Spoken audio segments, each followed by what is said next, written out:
Assalamualaikum warahmatullahi wabarakatuh.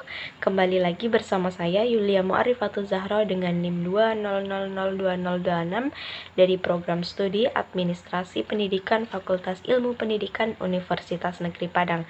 Nah, seperti biasanya saya akan membuat video terkait materi mingguan, yang mana pada video kali ini saya akan membahas tentang konsep dasar supervisi pendidikan di sekolah. Nah, dengan mata kuliah Administrasi dan Supervisi Pendidikan, masih bersama dengan Bapak Dr. Hanif Al-Qadri, SPD MPD. Baik, yang pertama akan kita bahas yaitu terkait pengertian dari supervisi pendidikan itu. Nah, supervisi ini terdiri dari dua kata. Yang pertama itu ada super, yang artinya segala sesuatu yang nilainya itu melebihi dari kebanyakan yang biasa dilakukan oleh orang lain. Nah, yang kedua ada vision atau pandangan jauh ke depan, yang mana artinya itu adalah di saat orang lain sedang memikirkan, dia sudah punya perspektif tentang itu atau selangkah lebih maju. Nah, orang-orang yang melakukan kegiatan supervisi ini disebut dengan supervisor. Nah, sedangkan kegiatannya kita sebut sebagai supervisi. Secara histori, kegiatan supervisi ini masih sangat tradisional, yang mana pekerjaannya itu masih berupa inspeksi dan kegiatannya itu berupa pengawasan dan juga mengindikasi suatu kesalahan. Kemudian ini berkembang lagi, yang namanya supervisi pendidikan itu melalui ilmiah yang memenuhi 3 persyaratan utama, yaitu yang pertama ada sistematik, yang kedua ada objektif, dan yang ketiga itu ada alat yang digunakan. Nah, selanjutnya kita akan membahas tentang dari tujuan supervisi ini. Supervisi itu adalah sebuah proses, sebuah usaha yang tujuannya itu untuk menstimulasi, melakukan koordinasi dan juga melakukan bimbingan terhadap pertumbuhan kontinu para guru yang ada di sekolah, baik itu sifatnya individual maupun kelompok. Nah, tujuan utama dari supervisi ini adalah melakukan pembinaan serta membantu guru dalam mengembangkan dirinya untuk melaksanakan tugas-tugas tertentu. Nah, adapun pendapat dari Batein dan Bregner yang menyatakan bahwasanya kegiatan supervisi itu adalah suatu teknik layanan yang tujuan utamanya itu adalah untuk mempelajari serta memperbaiki berbagai faktor yang mempengaruhi pertumbuhan serta proses belajar anak. Nah, jadi dapat disimpulkan bahwasanya tujuan dari supervisi pendidikan ini adalah untuk memberikan pelayanan dan juga bantuan untuk meningkatkan kapasitas, kualitas, dan kemampuan belajar guru di sekolah ataupun di kelas. Nah, salah satu yang menjadi sasaran menurut berbagai pakar yang berkaitan dengan supervisi pendidikan ini adalah yang pertama, mengembangkan kurikulum yang dilaksanakan di sekolah. Yang kedua, meningkatkan berbagai macam proses belajar di sekolah. Dan yang ketiga itu mengembangkan seluruh staf yang ada di dalam sekolah. Selanjutnya kita akan membahas yaitu tentang prinsip-prinsip dari supervisi pendidikan ini.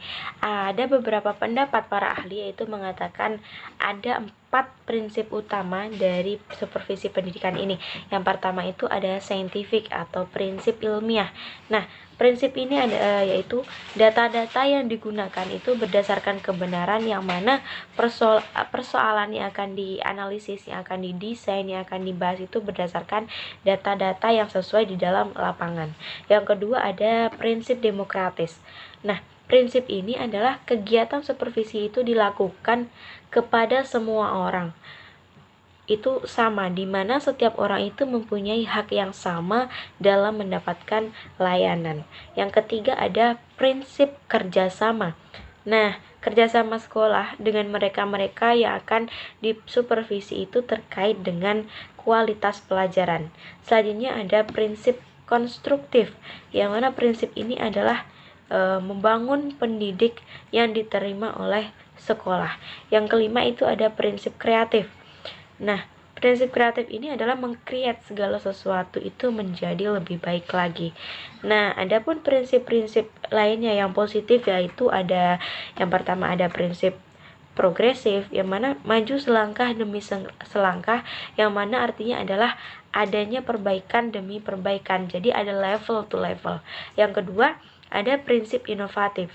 Prinsip inovatif ini yaitu mengupayakan adanya pembaharuan, adanya inovasi dan hal-hal baru dari supervisi ini.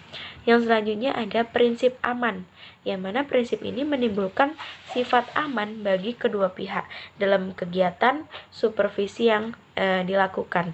Selanjutnya ada prinsip reflektif, yang mana prinsip ini yaitu memberikan kesempatan terhadap supervisor dan yang disupervisi untuk mengevaluasi dirinya masing-masing.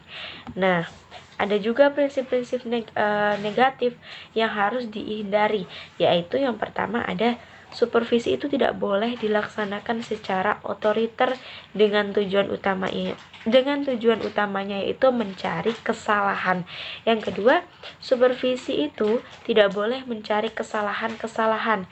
Yang ketiga, supervisi tidak boleh dilaksanakan berdasarkan pangkat atau jabatan. Yang keempat, supervisi itu tidak boleh terlalu cepat mengharapkan hasil, jadi ada proses di dalamnya. Yang kelima itu supervisi tidak boleh memperhatikan hal-hal kecil dalam pembelajaran. Nah, adapun pendapat dari Sutoko yang dilaksanakan pada kegiatan supervisi di sekolah, yang pertama itu dia menyatakan adanya prinsip original, yang kedua ada prinsip organisasional, yang ketiga ada prinsip perbaikan, yang keempat ada prinsip komunikasi, yang kelima ada prinsip kontinuitas, dan yang terakhir yang keenam ada prinsip objektif dan lain-lain sebagainya. Nah, pembahasan kita selanjutnya kita akan membahas tentang fungsi dari supervisi pendidikan ini. Nah, diambil dari pendapat Babon yang bersifat turun-temurun dari tahun 1961 yang masih digunakan pada saat ini, yang dijabarkan oleh Surjan dalam bukunya Supervision on Instruction, yaitu ada 8 fungsi supervisi, yang mana fungsi dari supervisi ini yang pertama itu adalah mengkoordinasi semua usaha dalam sekolah. Yang kedua, melengkapi kepemimpinan sekolah. Yang ketiga, itu mencoba memperluas berbagai pengalaman yang dimiliki oleh guru. Yang keempat, menstimulasi usaha-usaha kreatif yang ada di dalam sekolah. Yang kelima, memberikan fasilitas atau penilaian dalam kegiatan supervisi ini. Yang keenam ada menganalisis situasi yang ada di dalam sekolah. Jadi supervisi itu harus ada analisisnya. Yang ketujuh itu memberikan pengetahuan kepada seluruh staf yang ada di dalam sekolah. Yang kedelapan itu memberikan wawasan yang lebih luas lagi serta terintegrasi antara satu dengan yang lain. Yang terakhir yang akan kita bahas yaitu mengenai peranan dari supervisi pendidikan ini. Nah, seorang supervisor itu dapat berperan sebagai koordinator, pemimpin kelompok, dan juga evaluator, yang mana perannya itu adalah mencatat dari proses kegiatan supervisi ini, dan supervisor ini bertindak sebagai konsultan. Nah, adapun objek atau sasaran dari supervisi pendidikan ini meliputi 3 domain. Yang pertama yaitu memperbaiki proses pembelajaran. Yang kedua itu ada melakukan perkembangan terhadap kurikulum. Yang ketiga itu pengembang bagi staf-staf yang ada di sekolah atau orang-orang yang berada di sekolah, itu termasuk guru-guru juga termasuk. Nah, secara umum objek atau sasaran supervisi ini juga dibagi menjadi 4 bagian atau 4 sasaran. Yang pertama itu untuk pembinaan kurikulum, yang kedua untuk perbaikan proses pembelajaran, yang ketiga untuk pengembangan staf, dan yang keempat itu ada untuk pemeliharaan. Nah, sekian, terima kasih. Mungkin itu saja penyampaian materi dari saya.